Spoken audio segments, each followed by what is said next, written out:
ಪುರದೇವರು ಪುರಾಣ ಪ್ರಸಿದ್ಧವಾದಂಥ ಕ್ಷೇತ್ರದ ಶ್ರೀ ವೀರಭದ್ರ ಸ್ವಾಮಿಯ ಸಮಕ್ಷಮದಲ್ಲಿ ಸ್ವಾಮಿಯ ಎದುರು ಪ್ರಮಾಣಬದ್ಧವಾಗಿ ಪ್ರಮಾಣೀಕರಿಸಿ ಹೇಳೋದೇನೆಂದರೆ 2023ನೇ ಸಾಲಿನ ಶೃಂಗೇರಿ ವಿಧಾನಸಭಾ ಕ್ಷೇತ್ರದ ಚುನಾವಣೆಯಲ್ಲಿ ಶೃಂಗೇರಿ ವಿಧಾನಸಭಾ ಕ್ಷೇತ್ರದ ಕಾಂಗ್ರೆಸ್ ಪಕ್ಷದ ಅಭ್ಯರ್ಥಿಯಾಗಿದ್ದಂಥ ಶ್ರೀ ಟಿ.ಡಿ. ರಾಜೇಗೌಡರ ಪರವಾಗಿ ಎಣಿಕೆಯ ಸಂದರ್ಭದಲ್ಲಿ ಅಂದರೆ ದಿನಾಂಕ 13/5/2023ರ ಎಣಿಕೆ ಸಂದರ್ಭದಲ್ಲಿ ಪೋಸ್ಟಲ್ ಬ್ಯಾಲೆಟ್ಗಳ ಎಣಿಕೆಯ ಕಾರ್ಯಕ್ಕೆ ರಾಜೇಗೌಡರ ಪರವಾಗಿ ನಾನು ಏಜೆಂಟನಾಗಿ ಟೇಬಲ್ನಲ್ಲಿದ್ದೆ. ಅವತ್ತು ಒಟ್ಟು 3 ಮಾದರಿಯ ಮತಪತ್ರಗಳಿತ್ತು. ಒಂದು ETPBS, ಮತ್ತೊಂದು ಪೋಸ್ಟಲ್ ಬ್ಯಾಲೆಟ್, ಮತ್ತೊಂದು EVM. ಸೊ ETPBS ಮತಪತ್ರಗಳಲ್ಲಿ ರಾಜೇಗೌಡರಿಗೆ 7 ಓಟ್ಗಳು, ಜೀವರಾಜ್ ಅವರಿಗೆ 3 ಓಟ್ಗಳು, BSP ಅಭ್ಯರ್ಥಿಯಾದಂಥ KM ಗೋಪಾಲ್ ಅವರಿಗೆ 1 ಓಟ್ಗಳು ಸಂದಾಯವಾಗಿತ್ತು. ಅದೇ ರೀತಿಯಾಗಿ ಅಂಚೆ ಮತಪತ್ರಗಳಲ್ಲಿ ರಾಜೇಗೌಡರಿಗೆ ಮತಗಳ ಸಂದಾಯವಾಗಿತ್ತು, ಜೀವರಾಜ್ ಅವರಿಗೆ ಮತಗಳ ಸಂದಾಯವಾಗಿತ್ತು, ನೋಟಾ ಮತಗಳಿತ್ತು ಮತ್ತು BSP ಅಭ್ಯರ್ಥಿಗೆ ಸಂದಾಯ ಆಗಿತ್ತು. JDS ಅಭ್ಯರ್ಥಿಯಾಗಿದ್ದಂಥ ಸುಧಾಕರ್ ಶೆಟ್ಟರ್ ಅವರಿಗೆ ಮತಗಳು, ಹಾಗೆ ಇದೇ ರೀತಿ ಕೆಲವು ಇಂಡಿಪೆಂಡೆಂಟ್ ಅಭ್ಯರ್ಥಿಗಳಿಗೂ ಸಹಿತ ಮತಗಳು ಸಂದಾಯವಾಗಿತ್ತು.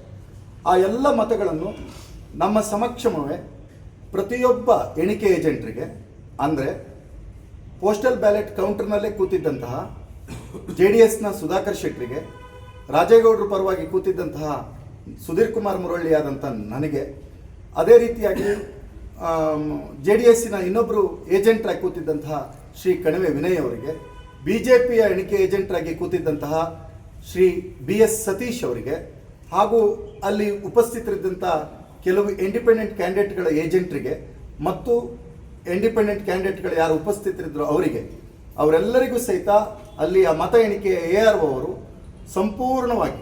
ಸಂಪೂರ್ಣವಾಗಿ ಅದನ್ನು ತೋರಿಸಿ ಮತಗಳನ್ನು ಅವರವರ ಬುಟ್ಟಿಗೆ ಹಾಕಿರ್ತಾರೆ.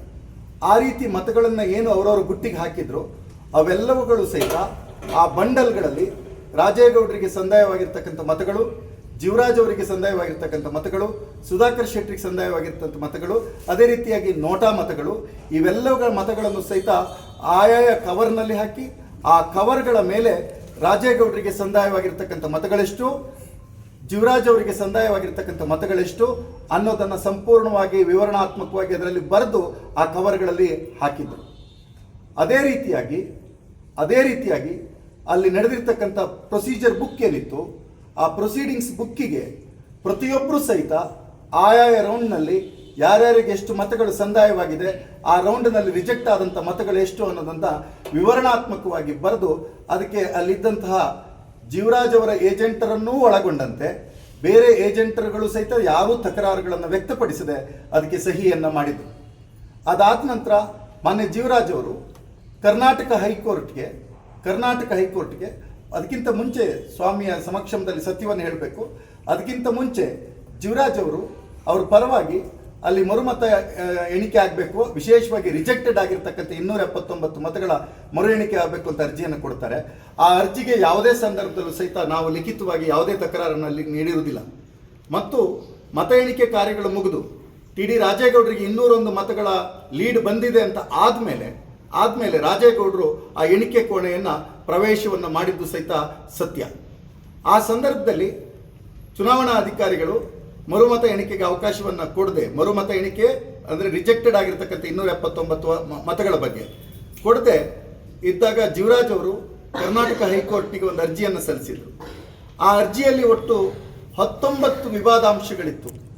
ಅದರಲ್ಲಿ 18 ವಿವಾದಾಂಶಗಳ ಬಗ್ಗೆ ಮಾನ್ಯ ಕರ್ನಾಟಕ ಹೈಕೋರ್ಟ್ ಜೀವರಾಜ್ ಅವರ ವಿನಂತಿಯನ್ನು ರಿಜೆಕ್ಟ್ ಮಾಡಿ ಕೇವಲ 279 ರಿಜೆಕ್ಟೆಡ್ ಮತಗಳ ಮರುಪರಿಶೀಲನೆಗಾಗಿ ಆದೇಶ ಕೊಟ್ಟಿತ್ತು. ಪೂಜ್ಯ ಸನ್ನಿಧಾನದಲ್ಲಿ ನಾವು ಸಲ್ಲಿಸೋ ಪ್ರಾರ್ಥನೆ ಏನಂದರೆ, ಒಂದು ವೇಳೆ ನಾವು ಯಾವುದಾದ್ರೂ ಮತಗಳು ಮಾಡಿದರೆ, ಮತಗಳು ತಪ್ಪಾಗಿ ನಾವು ರಿಜೆಕ್ಟ್ ಆಗಿರ್ತಕ್ಕಂಥ, ಡಬಲ್ ಎಂಟ್ರಿ ಆಗಿರ್ತಕ್ಕಂಥ, ಮಲ್ಟಿಪಲ್ ಎಂಟ್ರಿ ಆಗಿರ್ತಕ್ಕಂಥ ಮತಗಳನ್ನು ನಾವು ರಾಜೇಗೌಡರ ಮತ ಬುಟ್ಟಿಗೆ ಹಾಕಿಸ್ಕೊಂಡಿದ್ದರೆ ನಾವು ಖಂಡಿತವಾಗಿ ಸುಪ್ರೀಂ ಕೋರ್ಟ್ಗೆ ಮೇಲ್ಮನವಿಯನ್ನು ಸಲ್ಲಿಸಿ ಕಾಲಹರಣ ಮಾಡ್ತಕ್ಕಂಥ ಪ್ರಯತ್ನವನ್ನು ಮಾಡ್ತಿದ್ವಿ. ಅದಕ್ಕಿಂತ ಮುಂಚೆ ಮೇಲ್ಮನವಿಯನ್ನು ನಾವು ಸಲ್ಲಿಸಿರ್ತಕ್ಕಂಥದ್ದು ಬೇರೆ ಬೇರೆ ವಿಚಾರಗಳನ್ನು, ಮರುಮತ ಎಣಿಕೆಯ ವಿಚಾರಗಳನ್ನು ಹೊರತುಪಡಿಸಿ ಬೇರೆ ಬೇರೆ ಆಪಾದನೆಗಳನ್ನು ಮಾಡಿದ್ರಿಂದ ಅದು ಈ ಅರ್ಜಿಯಲ್ಲಿ ತೀರ್ಮಾನ ಮಾಡ್ತಕ್ಕಂಥದ್ದು ಸರಿಯಲ್ಲ ಅಂತೇಳಿ ರಾಜೇಗೌಡರು ಸುಪ್ರೀಂ ಕೋರ್ಟ್ಗೆ ಮೇಲ್ಮನವಿಯನ್ನು ಸಲ್ಲಿಸಿದ್ರು. ಈಗ ನಾವು ಯಾಕೆ ಮೇಲ್ಮನವಿಯನ್ನು ಸಲ್ಲಿಸೋ ಪ್ರಯತ್ನ ಮಾಡಲಿಲ್ಲ ಅಂದರೆ, ನಮಗೆ ಸ್ವಾಮಿಯ ಸನ್ನಿಧಾನದಲ್ಲಿ ಸ್ಪಷ್ಟವಾಗಿ ಹೇಳ್ತೇವೆ, ಆ ದಿನ ಏನು ಮತ ಎಣಿಕೆ ಆಗಿತ್ತು, ಆ ಮತ ಎಣಿಕೆಯ ಪ್ರಕಾರ ಯಾರ್ಯಾರಿಗೆ ಎಷ್ಟು ಮತಗಳು ದಾಖಲಾಗಿ ರಾಜೇಗೌಡರಿಗೆ ಏನು 201 ಓಟುಗಳು ಅಂತರ ಬಂದಿತ್ತೋ ಅದು ಸತ್ಯ ಸತ್ಯ ಸತ್ಯ ಅನ್ನುವಂಥ ಪ್ರಜ್ಞೆ ನಮಗಿದ್ದಿದ್ದರಿಂದ ಮೇಲ್ಮನವಿಯನ್ನು ಸಲ್ಲಿಸಲಿಲ್ಲ. ಆದರೆ ಮೊನ್ನೆ ಅಂದರೆ 2/5/2026 ತಾರೀಕು ನಾವು ಮರುಮತ ಎಣಿಕೆ ಕೇಂದ್ರಕ್ಕೆ ನಾವು ಹೋದಾಗ ಅಲ್ಲಿ ಹಲವಾರು ಲೋಪದೋಷಗಳು ಕಂಡಿತ್ತು. ತದನಂತರ 279 ಅಂದರೆ ಜೀವರಾಜ್ ಅವರ ಭಾರಿ ದೊಡ್ಡ ಬೇಡಿಕೆ ಏನಾಗಿತ್ತು, ಆ 279 ಪೋಸ್ಟಲ್ ಬ್ಯಾಲೆಟನ್ನು ಮರುಪರಿಶೀಲನೆಗೆ ತೆಗೆದುಕೊಂಡಾಗ ಕೇವಲ 8 ಮತಗಳು ಮಾತ್ರ ಮರುಪರಿಶೀಲನೆಗೆ ಯೋಗ್ಯವಾದವು, ಅವುಗಳನ್ನು ಪರಿಗಣಿಸಬಹುದು ಅಂತ ಹೇಳಿ ರಿಟರ್ನಿಂಗ್ ಆಫೀಸರ್ ತೀರ್ಮಾನವನ್ನು ಮಾಡಿ ಅದನ್ನು ಆ ಕವರ್ಗಳನ್ನು ಒಡೆದು ನೋಡಿದಾಗ ಅದರಲ್ಲಿ ಸಹಿತ ರಾಜೇಗೌಡರಿಗೆ 3 ಓಟುಗಳು, ಜೀವರಾಜ್ ಅವರಿಗೆ ಕೇವಲ 2 ಓಟು ಮತ್ತು 3 ಓಟುಗಳು ತಾಂತ್ರಿಕ ಕಾರಣಕ್ಕೆ ರಿಜೆಕ್ಟ್ ಆಗಿರ್ತವೆ. ಅಂದರೆ ಮತಪತ್ರಗಳು ಏನು ರಿಜೆಕ್ಟೆಡ್ ಪೋಸ್ಟಲ್ ಬ್ಯಾಲೆಟ್ 279ರಲ್ಲಿ 8 ಓಟುಗಳು ವ್ಯಾಲಿಡ್ ಆಯಿತು, ಆ ಮತಗಳಲ್ಲೂ ಸಹಿತ ರಾಜೇಗೌಡರಿಗೇ 1 ಓಟು ಹೆಚ್ಚು ಬಂದಿರ್ತದೆ, 1 ಓಟು ಹೆಚ್ಚು ಬಂದಿರ್ತದೆ. ತದನಂತರ ಬೇರೆ ಓಟುಗಳನ್ನು ಎಣಿಕೆ ಮಾಡಲಿಕ್ಕೆ ಹೋದಾಗ ರಾಜೇಗೌಡರ ಪಾಲಿಗೆ ಆಲ್ರೆಡಿ ಯಾವುದು ವ್ಯಾಲಿಡ್ ಅಂತಾಗಿತ್ತು ಆ ವ್ಯಾಲಿಡ್ ಓಟುಗಳನ್ನು ಎಣಿಕೆ ಮಾಡಲಿಕ್ಕೆ ಹೋದಾಗ ಅವೆಲ್ಲವೂ ಓಪನ್ ಆಗಿರ್ತಕ್ಕಂಥ ಸೀಲ್ ಇಲ್ಲದೆ ಇರತಕ್ಕಂಥ ಕವರಲ್ಲಿತ್ತು. ಅವೆಲ್ಲವನ್ನು ಪ್ರೊಸೀಡಿಂಗ್ಸ್ ಬುಕ್ಸ್ನಲ್ಲಿ ಬರೆದಿದ್ದೇವೆ. ಅದನ್ನು ತೆಗೆದು ನೋಡಿದಾಗ ಸ್ವಾಮಿ ನಮಗೆಲ್ಲರಿಗೂ ಆ ಸಂದರ್ಭದಲ್ಲಿ ಆಶ್ಚರ್ಯ ಆಗುವಂತೆ ಮತ್ತು ಕಂಡು ಕೇಳರಿಯದ ರೀತಿಯಲ್ಲಿ ಮೊದಲ ಬಂಡಲ್ನಲ್ಲೇ 25ಗಳ 2 ಕಟ್ಟುಗಳು ಸಹಿತ ರಾಜೇಗೌಡರ ಪಾಲಿಗೆ ಇದ್ದಂತಹ ವ್ಯಾಲಿಡ್ ಓಟುಗಳು ಡಬಲ್ ಎಂಟ್ರಿ ಆಗಿ ರಿಜೆಕ್ಟ್ ಆದವು. ಅದಾದ ನಂತರ ಮತ್ತೊಂದು ಕಟ್ಟಿನಲ್ಲಿ 170ಕ್ಕೆ 170 ಮತಗಳು ಸಹಿತ ರಾಜೇಗೌಡರಿಗೆ ವ್ಯಾಲಿಡ್ ಅಂತ ಹೇಳಿ 13/5/2023ರಲ್ಲಿ ಏನಾಗಿತ್ತೋ ಅದರಲ್ಲಿ 170ಕ್ಕೆ 170 ಮತಗಳು ಸಹಿತ ಡಬಲ್ ಎಂಟ್ರಿ ಮಲ್ಟಿಪಲ್ ಎಂಟ್ರಿ ಆಗಿ ರಿಜೆಕ್ಟ್ ಆಯಿತು. ಮತ್ತೊಂದು ಕಟ್ಟನ್ನು ತೆಗೆದು ನೋಡಿದಾಗ ರಾಜೇಗೌಡರಿಗೆ ಪಾಲಿಗೆ ಬಂದಿರತಕ್ಕಂಥ ಓಟುಗಳಲ್ಲಿ ಒಂದು 25ಕ್ಕೆ 25ರ ಒಂದು ಸಂಪೂರ್ಣ ಕಟ್ಟು ರಿಜೆಕ್ಟ್ ಆಗಿತ್ತು, ಮತ್ತೊಂದು 7 ಮತಗಳ ಒಂದು ಕಟ್ಟೇನಿತ್ತು ಅದು ಸಹಿತ ರಿಜೆಕ್ಟ್ ಆಗಿತ್ತು. ಅಲ್ಲಿಗೆ ರಾಜೇಗೌಡರ ಪಾಲಿಗೆ ಬಂದಿದ್ದಂತಹ ಸುಮಾರು 257ರಷ್ಟು ಮತಗಳನ್ನು ಡಬಲ್ ಎಂಟ್ರಿ ಮಾಡಿ ರಿಜೆಕ್ಟ್ ಮಾಡಿಸಿದ್ದಾರೆ. ಸ್ವಾಮಿಯ ಸನ್ನಿಧಾನದಲ್ಲಿ ತುಂಬ ಸ್ಪಷ್ಟವಾಗಿ ಹೇಳೋದೇನೆಂದರೆ, ನಾನು ಈ ಸನ್ನಿಧಾನಕ್ಕೆ ನನ್ನ ಅಜ್ಜಿಯ ಜೊತೆ ಬಂದಿದ್ದೀನಿ. ನನ್ನ ಚಿಕ್ಕ ವಯಸ್ಸಿನಲ್ಲೇ ನನ್ನ ಅಜ್ಜಿ ಇಲ್ಲಿ ಕರ್ಕೊಂಡು ಬಂದರು. ಅವತ್ತು ಈ ಸನ್ನಿಧಾನದಲ್ಲಿ ನಂಜುಂಡಪ್ಪ ಅನ್ನುವಂಥ ಮಹಾಪುರುಷ ಮಹಾ ವ್ಯಕ್ತಿ, ಈ ಕೊಪ್ಪದಲ್ಲಿ ಇವತ್ತು ಜನ ನೆನಪಿಡಿರ್ತಕ್ಕಂಥ ಅವ್ರ ವ್ಯಕ್ತಿ ಅವತ್ತಿದ್ರ ಅರ್ಚಕರಾಗಿದ್ದರು. ಅವತ್ತಿನಿಂದ ನಂತರ ನಾನು ಕೊಪ್ಪ ನ್ಯಾಯಾಲಯಕ್ಕೆ ವಕೀಲನಾಗಿ ಬಂದ ನಂತರ ಸಹಿತ ಈ ದೇವಾಲಯಕ್ಕೆ ಶ್ರದ್ಧಾಭಕ್ತಿಯಿಂದ ನಾನು ನಡ್ಕೊಂಡು ಬಂದಿದ್ದೀನಿ. ಇವತ್ತು ಸಹಿತ ಈ ದೇವರಲ್ಲಿ ಅಪರಿಮಿತವಾದಂಥ ಶ್ರದ್ಧೆ ಭಕ್ತಿ ನನ್ನ ಪಾಲಿಗಿದೆ. ಇವತ್ತು ಬೆಳಿಗ್ಗೆ ನಾನು ಈ ಪ್ರಮಾಣಕ್ಕೆ ಬರೋ ಸಂದರ್ಭದಲ್ಲಿ ನಮ್ಮೂರ ವಾರ್ತೆ ಪತ್ರಿಕೆ ಬಳಗದ ಅರುಣ್ ಸಾಗರ್ ಅವರು ಏನು ಮೊನ್ನೆ ವಾಟ್ಸಪ್ನಲ್ಲಿ ಎಲ್ಲ ಸಂದೇಶವನ್ನು ಕಳಿಸಿದರು. ಆ ಸಂದೇಶವನ್ನು ಕಳಿಸಿದಾಗ ನಾನು ಅವ್ರ ಹತ್ರನೂ ಚರ್ಚೆ ಮಾಡಿ ಮಾತನಾಡಿ ಇಲ್ಲ ನಾನು ಖಂಡಿತ ಬರ್ತೀನಿ ಅಂತ ಹೇಳಿ ಇವತ್ತು ಬೆಳಗ್ಗೆ ನನ್ನ ಮಾತಾಪಿತರರ ನನ್ನ ತಂದೆ ತಾಯಿಯರ ಪಾದಗಳಿಗೆ ನಮಸ್ಕಾರ ಮಾಡಿ ನನ್ನ ಬಂಧು ಬಳಗ ಊರಿನವ್ರ ಜೊತೆಗೂ ನಮಸ್ಕಾರ ಮಾಡಿ ನಾನು ಇವತ್ತು ಈ ಪ್ರಮಾಣಕ್ಕೆ ಬಂದಿದ್ದೇನೆ. ಅವತ್ತು ಗೆಲುವನ್ನು ಪಡೆದಿರ್ತಕ್ಕಂಥ ನ್ಯಾಯಬದ್ಧ ಗೆಲುವನ್ನು ಪಡೆದಿರ್ತಕ್ಕಂಥ ರಾಜೇಗೌಡರ ಸಮಕ್ಷಮ ನನ್ನ ನಾಯಕರವರು ಅವರ ಸಮಕ್ಷಮ ಪ್ರಮಾಣಬದ್ಧವಾಗಿ ನಾನು ಹೇಳೋದೇನೆಂದರೆ, ಏನು ಮತಪತ್ರಗಳನ್ನು ತಿದ್ದಲ್ಪಟ್ಟಿದೆ ಅಂತ ನಮ್ಮ ಎಣಿಕೆಯ ನಂತರ 13/5/2023 ಎಣಿಕೆಯ ನಂತರ ಮತಪತ್ರಗಳು ಏನು ತಿದ್ದಲ್ಪಟ್ಟಿದೆ ಅಂತ ನಾವು ಆಪಾದನೆಯನ್ನು ಮಾಡಿದ್ದೇವೆ. ಪೊಲೀಸ್ ದೂರನ್ನು ಕೊಟ್ಟಿದ್ದೇವೆ, ಬೇರೆ ಬೇರೆ ಇಲಾಖೆಗಳಿಗೆ ನ್ಯಾಯಾಲಯಗಳಿಗೆ ತಿಳಿಸಿದ್ದೇವೆ. 100ಕ್ಕೆ 100 ಸ್ವಾಮಿ ಆ ಮತಪತ್ರಗಳನ್ನು ಈಗ ಯಾರಿಗೆ ಅದು ಲಾಭವಾಗಿ ಪರಿಣಾಮ ಮಾಡಿದೆ ಅವರು ಮತ್ತು ಅವರ ಸಹಚರರು ಅದನ್ನು ತಿದ್ದಿದ್ದಾರೆ ಅನ್ನುವಂಥದ್ದನ್ನು ಸ್ವಾಮಿಯ ಸನ್ನಿಧಾನದಲ್ಲಿ ಪ್ರಮಾಣಬದ್ಧವಾಗಿ ಹೇಳ್ತೇನೆ.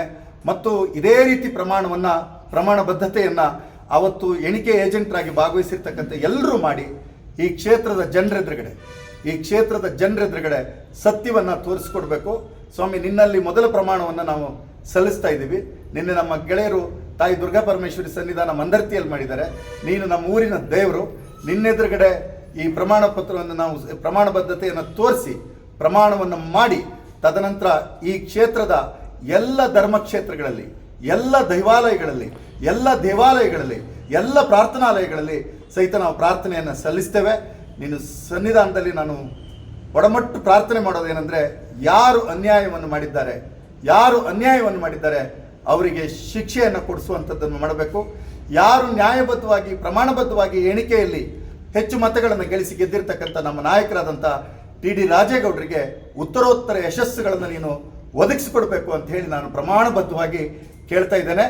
ಒಂದು ವೇಳೆ ನಾನು ಏನಾದರೂ ಆ ಎಣಿಕೆ ಸಂದರ್ಭದಲ್ಲಿ ತಪ್ಪುಗಳನ್ನು ಎಸಗಿದ್ರೆ, ಅಥವಾ BJP ಏಜೆಂಟ್ ಆಗಿರ್ತಕ್ಕಂಥ BS ಸತೀಶ್ ಅವರು ಏನಾದರೂ ತಪ್ಪುಗಳನ್ನು ಎಸಗಿದ್ರೆ, ಅವತ್ತು ಯಾರು ಅಧಿಕಾರಿಗಳು ತಪ್ಪುಗಳನ್ನು ಎಸಗಿ ರಾಜೇಗೌಡರಿಗೆ ಹೆಚ್ಚು ಮತ ಬರುವಂತೆ ಮಾಡಿದರೆ ಅವರುಗಳಿಗೂ ಸಹಿತ ಶಿಕ್ಷೆ ಆಗಲಿ, ನನ್ನನ್ನು ಒಳಗೊಂಡಂತೆ ಶಿಕ್ಷೆ ಆಗಲಿ ಅಂತ ಹೇಳಿ ನಾನು ಪ್ರಮಾಣಬದ್ಧವಾಗಿ ಪ್ರಾರ್ಥನೆಯನ್ನು ಸಲ್ಲಿಸ್ತಾ ಇದ್ದೀನಿ.